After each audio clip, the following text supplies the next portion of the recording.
तक ये नहीं दोगे टेस्ट, आपका टाइम मैनेजमेंट नहीं होगा, पता ही नहीं चलेगा कि 90 मिनट कब निकल सर गए। ये बुक पढ़ लूँ क्या, सर एनक्लेक्स पढ़ लूँ क्या, सर पीआर यादव पढ़ लूँ क्या, सर ये वाली पढ़ लूँ क्या, सर टारगेट आई पढ़ लूँ क्या। सारी बुक्स का भंडारा जमा लिया से वहाँ होते हैं पे। जो कंट्रोवर्सी रहती है उनमें, तो हो सकता है आपके साथ में हो जाए कंट्रोवर्सी। तो आपको हेलो दोस्तों, 70। नमस्कार, स्वागत है आप सभी का हमारे YouTube channel professional nursing coach पर। तो आज की वीडियो में हम लेकर आए हैं आपके लिए RRB nursing superintendent, nursing officer, जो एग्जाम होने वाला है कुछ ही टाइम बाद में। उनकी प्रिपरेशन में हम लोग कुछ गलतियां करते हैं, मिस्टेक्स करते हैं। तो 10 ऐसी मिस्टेक्स है जिनसे हमको बचना है। इस वीडियो में उन 10 मिस्टेक्स के बारे में हम बात करने वाले हैं। मैंने अब तक लगभग 20 से 25 एग्जाम दिए हैं गवर्नमेंट्स के, काफ़ी में सिलेक्शन भी हुआ है, क्वालिफाई भी हुआ है। पर आपको उन गलतियों से कैसे बचना है, मैंने उन गलतियों से कैसे सीखा है, वो सारी जानकारी मिलेगी इस वीडियो में। तो वीडियो को स्टार्टिंग से लेकर एंड तक देखना है अगर आरआरबी नर्सिंग सुपरिटेंडेंट का एग्जाम आपको इस बार क्रैक करना है, वरना आने वाले 3 साल के लिए फिर से आरआरबी का वेट करना। तो हमें क्या गलतियां नहीं करनी है, इस वीडियो में हम आज पूरा चर्चा करने वाले हैं। तो चलिए शुरू करते हैं। तो आरआरबी नर्सिंग सुपरिटेंडेंट का जो फॉर्म था वो फिलअप हो चुका है। इसका एग्जाम डेट का हम वेट कर रहे हैं। एग्जाम डेट एक्सपेक्टेड क्या रहने वाली है, वीडियो के लास्ट में हम इसकी भी बात करेंगे। तो चलिए शुरू करते हैं। सबसे पहला हम 10 कॉमन मिस्टेक्स की बात करने वाले हैं इस वीडियो में, जो हमें ड्यूरिंग प्रिपरेशन अवॉइड करनी है। ठीक है, मैं भी करता था उस टाइम और आप भी शायद उसको कर रहे होंगे। तो इनमें से कौन सी गलतियां आप कर रहे हो और उनको आपको सुधार करना है, ताकि आपका 100% श्योर सिलेक्शन हो जाए इस बार। वरना लंबा इंतजार करवाता है आरआरबी, और आपके 1 लाख रुपए का जो बैंक बैलेंस आने वाला है वो भी छूट सकता है। तो देखते हैं, सबसे पहली मिस्टेक है अपनी lake of familiarity with the syllabus. बहुत सारे स्टूडेंट, आप भी शायद हो सकते हो कि वैसे ही हो, कि आपके पास में अभी भी आरआरबी का सिलेबस नहीं होगा। कोई बात है, नहीं है आपके पास में तो तुरंत अभी कमेंट बॉक्स में कमेंट करो कि सर हमें आरआरबी का सिलेबस चाहिए। तो हम आपके जैसे ही कमेंट आएगा मेल बॉक्स पे सेंड कर देंगे। ठीक है, अब इतना तो आपको करना ही पड़ेगा, हमें तो पता भी नहीं है कि आपके पास में है या नहीं है। अब इसके ऊपर चर्चा कर लेते हैं। ये मिस्टेक है not thoroughly understanding the exam. हमें एग्जाम के बारे में नहीं पता, सिलेबस के बारे में नहीं पता, कैसे पास होगे, कितने क्वेश्चन आने वाले हैं, कितना नेगेटिव रहने वाला है, क्या क्या चीजें होने वाली है, ये तो पता करो पहले। सॉल्यूशन क्या है इसका, download the official syllabus and focus on की एरियाज। कौन कौन से इंपॉर्टेंट टॉपिक्स आने वाले हैं आरआरबी में, अगर ये भी आपको जानना है तो इसके लिए मैं आपके लिए डेडिकेटेड वीडियो बना दूंगा। कमेंट बॉक्स में लिखो कि सर हमारे लिए इंपॉर्टेंट टॉपिक्स का एक वीडियो बना दीजिए, ताकि लास्ट टाइम अगर बच्चा है तो हम क्या क्या पढ़ें आने वाले 2 महीने में कि हमारा सिलेक्शन हो जाए। तो वो भी मैं कर दूंगा। ठीक है,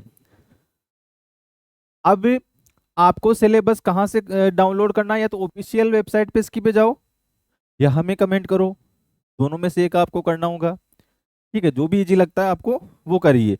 पर आपके पास में सिलेबस होना चाहिए, पीडीएफ में नहीं, मोबाइल पे नहीं, हार्ड कॉपी होनी चाहिए। हार्ड कॉपी होनी चाहिए, उसके ऊपर ही प्लान बनते हैं स्टडीज के, उसके ऊपर ही प्लान बनते हैं स्टडीज के, ऐसे नहीं होता है सिलेक्शन। समझ गए? तो सबसे पहले अपने को पीडीएफ का प्रिंट आउट निकलवा लेना है सिलेबस की। दूसरा हम कॉमन जो मिस्टेक्स कर रहे हैं वो क्या है हमारी, नेग्लेक्टिंग टाइम मैनेजमेंट। पढ़ तो रहे हो, पढ़ तो रहे हो, सभी लोग पढ़ रहे हैं। आरआरबी में मेरे हिसाब से इस बार सबसे ज्यादा लोग एग्जाम देने वाले हैं, क्योंकि जो क्राइटेरियाज है उनके अकॉर्डिंग 45 ईयर्स तक के लोग इसमें एलिजिबल है, और एक्सपीरियंस भी नहीं मांगा इसमें कोई भी। तो स्टार्टिंग से लेकर एंड स्टेज पे जो है वो सब इसमें एग्जाम देने वाले हैं, तो आपको अच्छे से प्रिपरेशन करनी होगी इस एग्जाम की। ठीक है, इसमें क्या है, टाइम मैनेजमेंट में क्या करना है, मिस्टेक्स क्या होता है, spending too much time on certain question during the exam. अब इसका सॉल्यूशन क्या है, practice mock test within the time limit allocated time to each section and stick on it. अब सर ये कैसे करें, अरे हमारा फ्री ऐप है प्ले स्टोर पे, लिंक डिस्क्रिप्शन बॉक्स में है, जाओ उसको डाउनलोड करो। हर संडे को आरआरबी का मॉक टेस्ट होता है, उसको दो। उसमें प्रॉपर आपको करना कैसे है, हर संडे को आप ऐप के थ्रू कर सकते हो, या डायरेक्टली आपके पास में लेपी वगैरह है, कंप्यूटर वगैरह है, तो उसमें हमारी डायरेक्ट वेबसाइट लॉगिन करके कर सकते हो। टेस्ट फ्री ऑफ कॉस्ट होता है वहाँ पे। आपको पढ़ना है, आपकी क्षमताओं के ऊपर डिपेंड करता है। जब तक ये नहीं दोगे टेस्ट, आपका टाइम मैनेजमेंट नहीं होगा, पता ही नहीं चलेगा कि 90 मिनट कब निकल गए। नर्सिंग के अलावा भी 30 एमसीक्यूज आते हैं इसमें, पता है ना। नर्सिंग के अलावा भी 30, 70 प्लस 30 होते हैं इसमें। 70 होते हैं अपने नर्सिंग के, और 30 होते हैं नॉन नर्सिंग के। ठीक है, तो मैं बात कर रहा हूँ यहाँ पे मॉक टेस्ट हमेशा देना है। हर वीक हमारे यहाँ पे फ्री मॉक टेस्ट करवाता हूँ मैं, और उसमें अच्छे अच्छे क्वालिटी वाले क्वेश्चन आते हैं। अगर वो मॉक टेस्ट भी दोगे आपके, तो 50% क्वेश्चन तो वहीं से मिल जाएंगे आपको एग्जाम के लिए। पर वो ईमानदारी के साथ देना है। प्रॉपर 90 मिनट का हो रहा है 100 एमसीक्यूज के लिए। तो ऐसे नहीं कि वो चल रहा है तो ठीक है, 20 मिनट में 100 क्वेश्चन खत्म करके एग्जाम में पता चल रहा है टाइम मैनेज ही नहीं हो रहा वहां पे। यहाँ तो 20 मिनट में कर दिया, वहां एग्जाम में लेके बैठे हो। तो प्रॉपर ईमानदारी डेडिकेशन के साथ में केवल मैं लाइव टेस्ट इसलिए ही डालता हूँ कि कभी आपका जब मन हो उठ के नहीं दो उसको। प्रॉपर टाइम पे बैठ के शांति से एग्जाम में जैसा एनवायरनमेंट होता है ना, वैसे टेस्ट देना है वो। तो दूसरा गलती क्या सुधर जाएगा आपका, यहाँ पे मॉक टेस्ट देने से टाइम मैनेजमेंट आपका सही हो जाएगा। वरना एग्जाम में मैथ को लेके बैठ जाओगे, कब टाइम निकल जाएगा, नर्सिंग वर्सिंग सब धरी की धरी रह जाएगी। ठीक है, 70% से अगर ज़्यादा नंबर नहीं आए ना, तो सिलेक्शन को भूल जाओ फिर। तो क्या करना है हमें, मॉक टेस्ट देना है। ठीक है, नेक्स्ट हम बात करते हैं इग्नोरिंग करंट अफेयर्स।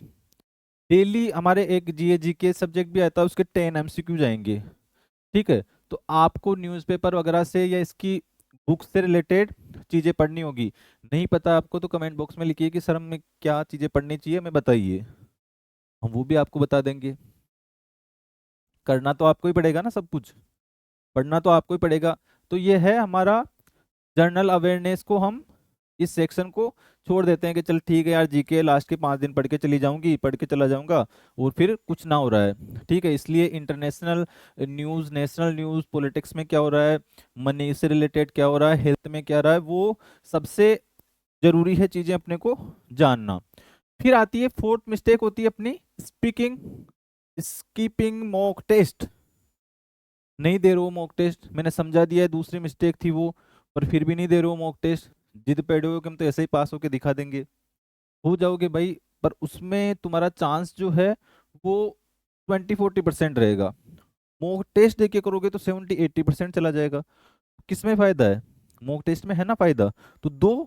क्यों नहीं दे रहे, not attempting in practice papers और मॉक टेस्ट। आपको प्रीवियस ईयर जो क्वेश्चंस है वो भी करने होंगे, ताकि एक आपको आइडिया लगे कि हमें पेपर कैसा आता है, उसमें किस प्रकार के क्वेश्चंस आते हैं।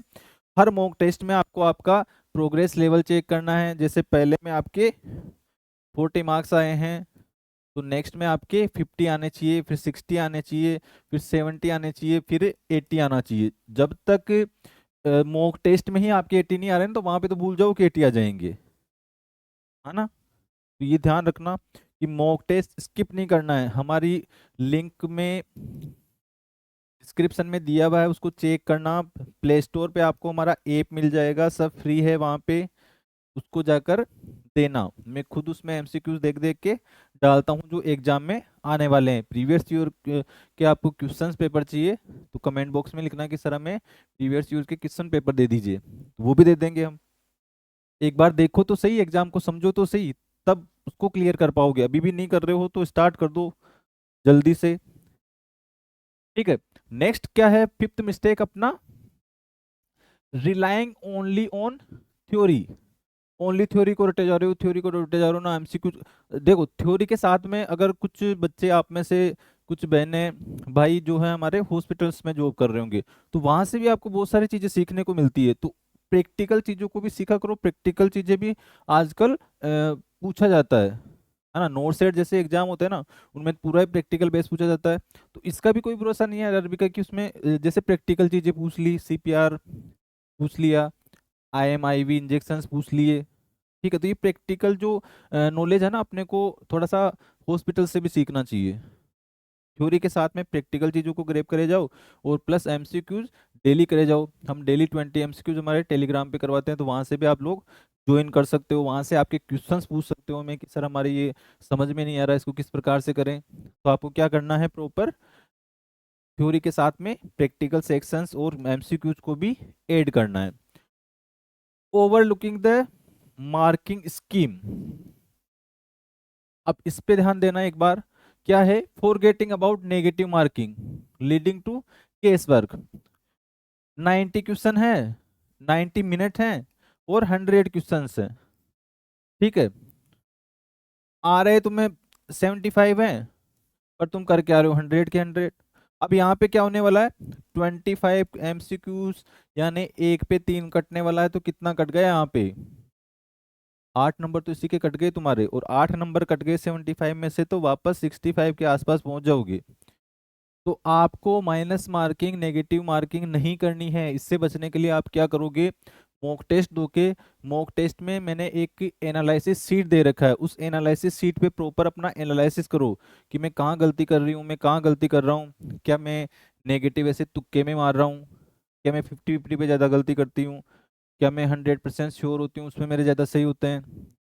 तो उस एनालिसिस शीट को आप प्रॉपर से एनालाइज करोगे ना अपना प्रोग्रेस, ये आपको ऐप पे भी, हमारे ऐप पे भी ऐसा पूरा एनालिसिस मिलता है वहाँ पे। जैसे आप टेस्ट प्रॉपर दोगे, तो जैसे उसका टाइमिंग खत्म होगा नाइट में, मैं उसका पूरा पूरा रिजल्ट डालता हूँ, तो आपके ऐप पे वो शो होगा कि आपने कौन कौन से सब्जेक्ट्स, टॉपिक्स में मिस्टेक की है, तो आप उनको एनालाइज करके दोबारा से पढ़ सकते हो।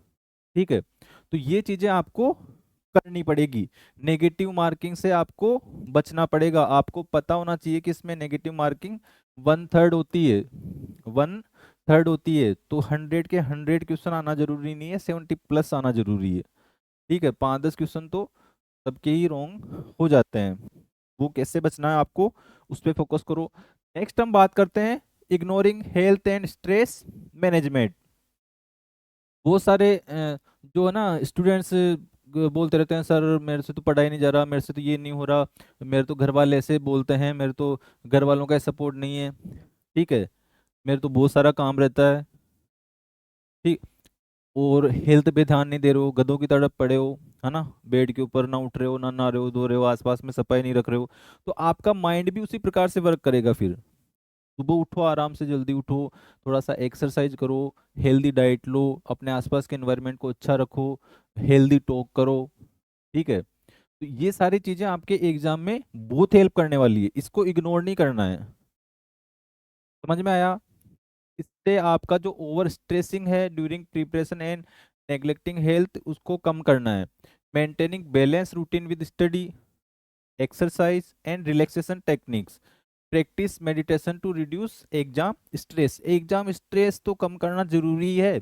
एग्जाम के टाइम बहुत स्ट्रेस होता है। अब जब एग्जाम देने जाता हूँ तो मेरे कोई स्ट्रेस नहीं होता, मैं आराम से रिलैक्स होकर एग्जाम देता हूँ और क्वालिफाई हो जाता हूँ। वही चीजें अब आपको मैं सिखा रहा हूँ कि आपको भी पहले यही प्रैक्टिस करनी है। आप पढ़ोगे तो स्ट्रेस कम हो जाएगा, और तुम पढ़ ही नहीं रहे हो तो फिर स्ट्रेस ओबियस है, होना ही है। पढ़ो, क्यों नहीं पढ़ रहे हो, अब तो 10 से 12 घंटे डेली पढ़ना ही पड़ेगा, है ना। हेल्दी डाइट लेना, एक्सरसाइज करना, इस चीज़ का भी आपको ध्यान रखना है प्रॉपर। जैसे 2 दिन ट्राई करके देखोगे ना, आपको बहुत अच्छा लगने वाला है, फिर आप पढ़ रहे हो ना वो भी आपको याद होने लग जाएगा जल्दी जल्दी। Using too many resources. ठीक है, सर ये बुक पढ़ लूँ क्या, सर एनक्लेक्स पढ़ लूँ क्या, सर PR यादव पढ़ लूँ क्या, सर ये वाली पढ़ लूँ क्या, सर टारगेट आई पढ़ लूँ क्या, सारी बुक्स का भंडारा जमा लिया वहाँ पे। नोट्स है नहीं तुम्हारे पास में, एक बुक समझ में आ नहीं रही है, एक नहीं आ रही दूसरी उठा रहे हो, दूसरी नहीं आ रही तीसरी उठा रहे हो। एक ही कोई ऐसी पर्टिकुलर बुक चूज करो जो तुम्हें अच्छा लग रहा है, जिसका लैंग्वेज, और वो पढ़ो। ठीक है, जिसमें सारा मैटर दिया गया हो। सबसे बेस्ट मैं तो मानता हूँ अपने नोट्स पढ़ो और बुक्स को रेफर करो MCQs के लिए। ठीक है, बुक्स का भी समझ में नहीं आता तो आप कमेंट बॉक्स में पूछ सकते हो कि सर सबसे अच्छी बुक्स हमें से टाइम में कौन सी पढ़नी चाहिए, तो मैं आपको सजेस्ट कर दूंगा। ठीक है, फिर नेक्स्ट मिस्टेक आती है अपनी 9th, पुअर रिवीजन स्ट्रेटजीज।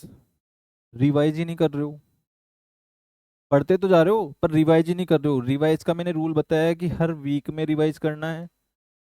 जो भी पढ़ रहे हो ना पूरी वीक, लास्ट टाइम में आके उसको 2 से 4 घंटे रिवाइज करोगे। अब टोटल पढ़ा है उसको हर मंथ पे रिवाइज करना है। और एग्जाम से पहले LMR बना लो, उनको रिवाइज करना है। लास्ट मोमेंट रिवीजन जो अपन एक बनाते हैं, जैसे कोई भी टॉपिक पढ़ रहे हैं, हमें इंपॉर्टेंट लगा, जैसे मैंने बताया आपको कि ये टॉपिक इंपॉर्टेंट है, उसको आप मार्क कर लो कि ये सर ने बताया था ये इंपॉर्टेंट है, तो इसको हमें दोबारा से पढ़ना चाहिए, तो वो करोगे। ठीक है, तो आपको रिवीजन करना ही करना है। Revise critical topics multiple time, create concise note and last minute revision. बना लेना, अभी नहीं बना रहे हो तो ठीक है, सिलेक्शन लेना है तो बना लेना। ये चीजें करनी ही पड़ेगी, ऐसे नहीं कि सर हमारे पास तो टाइम ही नहीं है एग्जाम, अरे तुम्हें पता ही नहीं है, अभी तो डेट ही मैंने बताई नहीं है, डेट ही। अभी तो पढ़ो आराम से। पढ़ोगे नहीं तभी स्ट्रेस होगा, पढ़ोगे तो स्ट्रेस नहीं होगा। जितना पढ़ लिया है उसको एंजॉय करो। अगर नहीं पढ़ पा रहे हो अपने आप से, तो हमारे प्लान के साथ में जुड़ो, हम जबरदस्ती पढ़ाएंगे आपको। ठीक है, अब वो प्लान क्या है कमेंट बॉक्स में पूछ लेना। ओके, नेक्स्ट हमारी लास्ट मिस्टेक होती है, वो होती है नेग्लेक्टिंग नॉन नर्सिंग सब्जेक्ट्स। मैंने पहले ही आपको बताया है, इसमें 70 एमसीक्यू जो आने वाले हैं वो नर्सिंग सब्जेक्ट के आने वाले हैं, प्लस 30 एमसीक्यू जो आने वाले हैं वो नॉन नर्सिंग सब्जेक्ट्स के आने वाले हैं। और हमें टोटल कितना प्लस चाहिए? 70 प्लस। इतनी औकात है तुम्हारे कि 70 के 70 नर्सिंग में सही कर दोगे? है तो फिर सही है, फिर कुछ नहीं करना। अगर उतना नहीं है सर हमारा, तो भाई किसी का भी नहीं होता, एग्जामिनर को पता नहीं होता 2-4 क्वेश्चन वो क्या दे देता है। ठीक है, तो कभी भी श्योर 100 तो किसी भी चीज में समझ के मत चलो, क्योंकि जो नोट सेट के जो इतने सारे पेपर दिए हैं मैंने, मुझे खुद को ही पता नहीं चलता कि जो पहला क्वेश्चन था उसका ऑप्शन उन्होंने क्या डाल रखा है, दूसरा क्या डाल रखा है। उनका जो पॉलिसी है उनके अकॉर्डिंग हमें कुछ पता चलता नहीं है। इनका तो खैर पता चल जाएगा, ये लोग डालते हैं। पर कुछ क्वेश्चंस ऐसे होते हैं जो कंट्रोवर्सी रहती है उनमें, तो हो सकता है आपके साथ में हो जाए कंट्रोवर्सी। तो आपको 70 प्लस लाने के लिए ये 30 मार्क्स में से कुछ गेन करना पड़ेगा आपको। इसमें से आपको 15 से 25 के बीच में मार्क्स लेके ही आने पड़ेंगे। तब इधर आप कम भी लेके आ जाओगे, 60 भी लेके आ जाओगे, तो ये 15 से लेकर 75 प्लस हो जाएगा, तो लगभग आपके चांसेज हो जाएंगे वहां पे सिलेक्शन के, कोई से भी जगह से भर रखा हो आपने, फॉर्म अप्लाई कर रखा हो। ठीक है, तो क्या करना है आपको, जो नॉन नर्सिंग सब्जेक्ट होते हैं, जनरल साइंस होता है, मैथ रीजनिंग होता है, जीए जीके होता है, इसकी प्रॉपर स्टडी करनी है। बुक्स का नहीं पता तो पूछ सकते हो हमसे कि सर हमें बुक्स का ही नहीं पता है अभी, तो कैसे पढ़ना है, क्या पढ़ना है, कितनी देर पढ़ना है, तो मैं आपके लिए स्पेशल डेडिकेटेड वीडियो बना दूंगा उसके लिए। पर आपको इन 10 मिस्टेक्स को तो अवॉइड करना ही करना है। ठीक है, हमारे जो सोशल मीडिया साइट्स हैं, टेलीग्राम है, इंस्टाग्राम है, या व्हाट्सएप पे कुछ आपको पूछना है तो आप पे पूछ सकते हो। देखो पूछोगे नहीं तो आप ही को नुकसान है। ठीक है, पूछने वाला ही पढ़ता है और पढ़ने वाला ही पूछता है। भाई उसी को पता है ना कि क्या मिस्टेक हो रही है मेरे साथ में, मेरे साथ क्या क्या प्रॉब्लम्स आ रही है। अब आप जब पूछोगे नहीं तो अपने आप में रहो मस्त फिर। हम तो यहाँ पे आपको गाइड कर सकते हैं कि किस प्रकार से पढ़ना है, प्रेशर के साथ में बता सकते हैं चीज़ें आपको, क्योंकि हमारा एक्सपीरियंस, हमने काफ़ी सारे एग्जाम दिए हैं, तो उस हिसाब से हम आपको गाइड कर सकते हैं। तो आप हमारे किसी भी टीचर से आराम से कोई भी क्वेश्चन उनके वीडियो के अंदर कर सकते हो कि सर ये टॉपिक हमारे समझ में नहीं आ रहा, पढ़ा दीजिए। सर ये बुक हमारे समझ में नहीं आ रही, पढ़ना है कि नहीं पढ़ना है, मॉक टेस्ट कैसे देना है वो समझ में नहीं आ रहा, एनालाइज कैसे करना है वो समझ में नहीं आ रहा, तो आप पूछो हमसे। ठीक है, अगर ये वीडियो आपको अच्छा लगा है तो जरूर से सब्सक्राइब करके जाना है, ताकि हमें मोटिवेशन मिले और हम आपको और लेटेस्ट और अच्छी जानकारियाँ इसमें प्रोवाइड करते रहें। ठीक है, अपने दोस्तों के साथ में इसको शेयर करना है ताकि वो इन 10 मिस्टेक से बच सकें, और अपनी तैयारी को जोरों शोरों पे कंटिन्यू रखना है, छोड़ना नहीं है बीच में। ठीक है, इसी के साथ में all the best for your future exams and for your preparation. आपका हेल्थ और वेल्थ अच्छा सा बना रहे, सभी हेल्दी रहो, और जल्द से जल्द हमारे साथ ज्वाइन करो as a nursing officer. Thank you so much. जय हिंद, जय भारत।